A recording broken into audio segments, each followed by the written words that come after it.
Hello and welcome to episode 4 of the Good Dram Show with me, Chris Goodrum. This evening we'll be tasting the Arran malt, both the 10-year-old and the 14-year-old.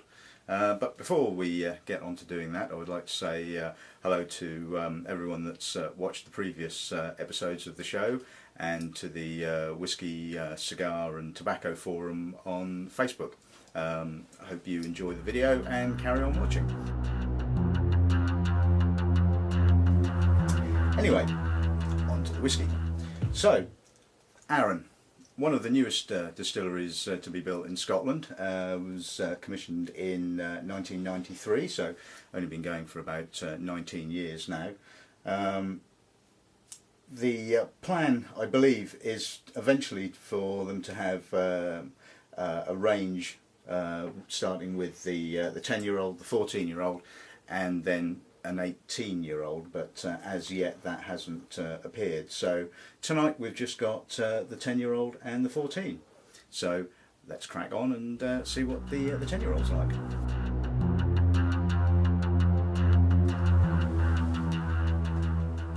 Now, what I really like about the 10-year-old Arran is this dense, honeyed character it has. It's really, really exuberantly fruity. You get sort of hints of sort of toffee, banana, and just a little bit of smoke, just sort of somewhere in the distance. It's not amazingly coastal for an island distillery, which tends to set it apart from the likes of Talisker and what have you.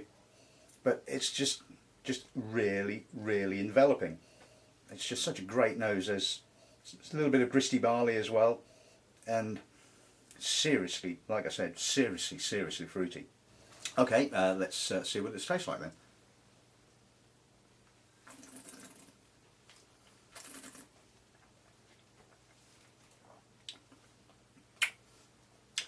Lots of honey, lots of fruit. It does dry a little bit towards the edge of the tongue. Not a great deal of coastal character, like I was saying on the nose, but wonderfully fruity. It has a sort of little light bit of coffee, a little bit of fruits in the finish, but that is a stunningly good malt. And like I said at the beginning, Arran is certainly one of my favourite distilleries, and you can't go wrong with it. Certainly, you can't go wrong with the 10-year-old.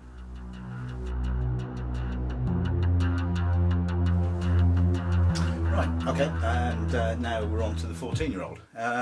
Expect to find a little bit more maturity in this, and maybe a sort of a tad more density to the aromas. So should we stick our nose in the glass and see what we have? Yep, and there's a bit more coastal character to this now. There is a sort of a briny citrus character emerging from that wonderful depth of fruit. A little bit of again that toffeed, banana-y, tropical fruit. A little bit of coffee, and it's got a bit more maturity. I mean, it's not sort of hugely mature, and certainly you wouldn't expect it to be hugely mature, as it's only another 4 years old. But there is some noticeable maturity to it, and the depth again is absolutely spot on. Really good. Right, okay, let's see what this tastes like then.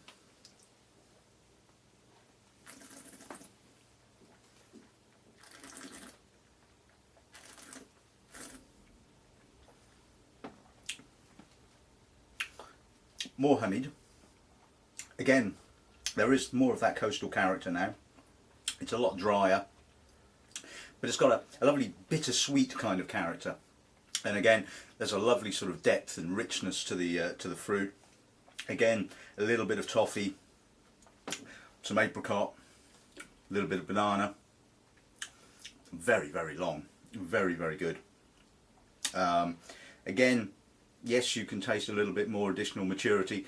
The bittering out slightly at the end is obviously a key to that, the additional time in the oak is obviously adding a little bit of sort of bitter tannin to the end of it, but still wonderfully, wonderfully fruity, and definitely one that I really, really enjoyed.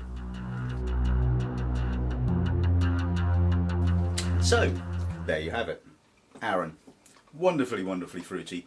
Not as coastal as you might expect, although certainly the 14-year-old does display a nice coastal nuance. And so, if that's kind of your cup of tea, or your dram of whiskey as the case may be, pop along to our website, www.gauntleys.com, where both of these are available to purchase. I'd also like to say that we now have a YouTube tobacco channel called Gauntleys Tobacco, so if you enjoy your pipes and fine cigars, pop along to that and have a look and see what's going on there. And finally, I'd like to say the thing about Arran is no fancy packaging. There was a person left a comment on our Gauntleys blog with regards to the new release from Highland Park, the Thor, and it's always going to be the case. There's always going to be luxury bottlings because there's a market for them. People want to buy collectible items, and the distilleries are pandering to that. You have to look at things like Macallan, Highland Park, and a number of other distilleries that are doing exactly that. Now, yeah, all right, you can argue that certain people will not be able to buy these, myself included. I mean, I don't have a huge, unlimited amount of resources when it comes to whiskey, but there are people that do.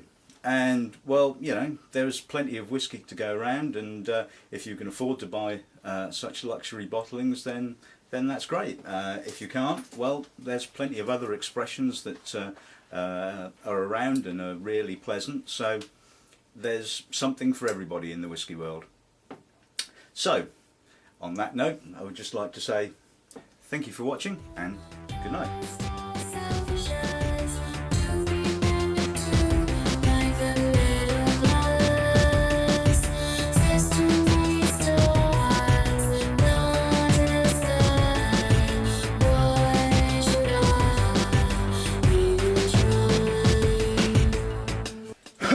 Oh, if you're wrapping up, you couldn't give my new channel a plug.